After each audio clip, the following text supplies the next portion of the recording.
नमस्कार दोस्तों, कैसे हैं आप? आशा करता हूँ कि आप काफ़ी अच्छे होंगे। हमारे इस सरकारी कर्मचारी हब में आपका हार्दिक स्वागत है। तो जिस पल का इंतज़ार आप कर रहे थे टीओआर के घोषित होने के बाद एक चीज़ का इंतज़ार यहाँ पर किया जा रहा था, तो अभी कुछ ही टाइम पहले सरकार ने उसको पब्लिश कर दिया गया है। पूरा मैं ऑर्डर दिखाऊंगा आपको। अगर चैनल पे आप नए हैं, चैनल को आप ज़रूर सब्सक्राइब कर लें, साथ में आप घंटे का निशान दबा दें ताकि आने वाले वीडियो की नोटिफिकेशन आपको मिल सके, उसका फ़ायदा सबसे पहले आप ले पाएँ। तो सारा ऑर्डर आपको डिस्क्रिप्शन बॉक्स पे भी मिल जाएगा, वहाँ से आप डाउनलोड कर सकते हैं। मतलब इस ऑर्डर को देखने के बाद ये है कि अब सरकार ने रफ्तार पकड़ ली है। अब आपको 8वां वेतन आयोग जल्दी मिलने वाला है। ठीक है, तो चलिए शुरू करते हैं। तो जैसे उम्मीद लगाई जा रही थी, कह रहे थे कि सरकार ने टीओआर को तो मंजूर दे दिया, लेकिन गेस्टेड नोटिफिकेशन नहीं आया है कि क्या क्या मंजूर किया है, कब कुछ होगा। तो अपनी स्क्रीन पे आप गेस्टेड नोटिफिकेशन देख पा रहे होंगे। यहाँ पर गेस्टेड नोटिफिकेशन यहाँ पर आ चुका है, अपनी स्क्रीन पे आप देखिए।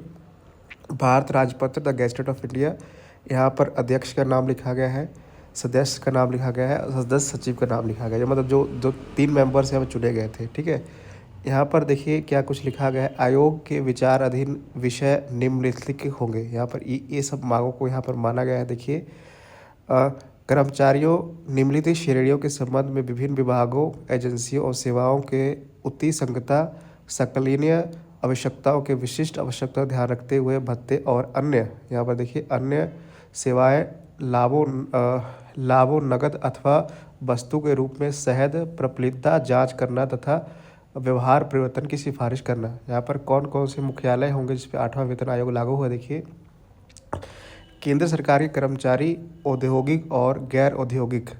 ठीक है, अखिल भारतीय सेवाओं के से संबंधित कार्मिक, रक्षा बलों के संबंधित कार्मिक, संघ राज्य क्षेत्रों के कार्मिक, भारतीय लेखा परीक्षा और लेखा विभाग के अधिकारी और कर्मचारी।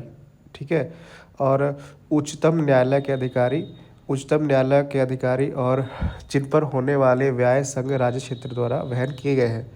ठीक है, यहाँ पर बताया गया है। ठीक है, साथ में सरकारी सेवा में प्रतिभाओं के आकर्षित करने, कार्य प्रणाली में दक्षता लाने और बढ़ावा करने के लिए ये सब संरचना की जाएगी। तो यहाँ पर पूरा नोटिफिकेशन आया है। ठीक है, यहाँ पर ये भी बताया गया किन किन कर्मचारियों पर लागू नहीं होगा। देखिए लास्ट में बहुत इंपॉर्टेंट पॉइंट लिखा गया है कि आयोग अपनी कार्य प्रणाली स्वयं विकसित करेगा। ठीक है, ऐसे सलाहकारों, संसाधन और विशेषज्ञों की नियुक्ति कर सकता है जिन्हें यह आयोग किसी प्रयोजन विशेष के लिए आवश्यक समझते हैं। यह आयोग ऐसी सूचना और ऐसे शिक्षक ला सकता है जिन्हें यह आवश्यकता समझे है। भारत सरकार के मंत्रालय और विभाग आयोग द्वारा मांगी जाने वाली कोई सूचना और दस्तावेज अन्य सहायता उपलब्ध कराएंगे। भारत सरकार ये विश्वास है कि राज्य सरकारें, सेवा संघ तथा अन्य संबंधित पक्ष योग अपना संपूर्ण सहयोग सहायता करेंगे। यहाँ पर इसका जो मुख्यालय दिल्ली में होगा।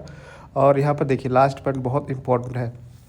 आयोग अपने गठन की तारीख से 18 महीने के अंदर अपनी सिफारिशें देगा।